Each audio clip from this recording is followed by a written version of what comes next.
ফুটবলের খবর জানাবো। দুই প্রীতি ম্যাচের জন্য কাল থাইল্যান্ড যাচ্ছে বাংলাদেশ নারী দল। ফুটবলারদের পারফরমেন্সে দৃশ্যমান উন্নতি দেখার অপেক্ষায় হেড কোচ। মেয়েরাও আত্মবিশ্বাসী। সোমবার জাতীয় স্টেডিয়ামে পুরো দল নিয়ে ঢাকায় শেষ অনুশীলন করেছেন পিটার বাটলার। ঋতুপর্ণা, মনিকা, মারিয়ারা ভুটান থেকে ফিরেছেন।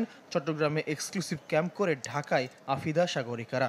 থাইল্যান্ডের ফ্লাইটে ওঠার আগে পুরো দলের শেষ সেশন জাতীয় স্টেডিয়ামে। এশিয়ান কাপ প্রস্তুতির লক্ষ্যে থাইল্যান্ডে স্বাগতিকদের সাথে নারী দলের দুই প্রীতি ম্যাচ।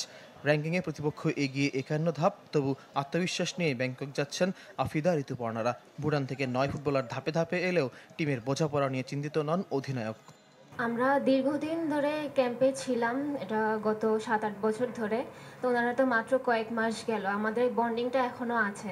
ওনারা যে কয়েকজন এসেছিল আগে, তাদের সাথে আমরা 2 দিন প্র্যাকটিস করেছি, দেখছি আগের মতনই আছে। তো চ্যালেঞ্জিং সেরকম মনে হচ্ছে না। Thailand, very good team, technically very good. প্রতিপক্ষ র্যাঙ্কিংয়ে এগিয়ে আছে বলে আমরা পিছিয়ে থাকার মনোভাব নিয়ে যাব, বিষয়টি তা নয়। মেয়েদের কাছে আমি ভালো পারফরমেন্স প্রত্যাশা করছি, সেটা ফল এবং তাদের নিজেদের পারফরমেন্সে।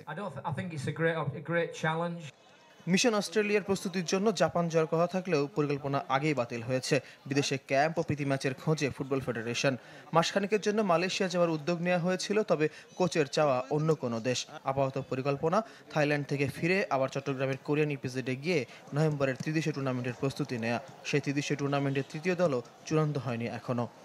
ও দীর্ঘদিন মালয়েশিয়াতে ছিল, মালয়েশিয়ার ফ্যাসিলিটিজ অন্যান্য জিনিসগুলো জানে, যে কারণে ও চাচ্ছে যে মালয়েশিয়া বাদ দিয়ে আরেকটা।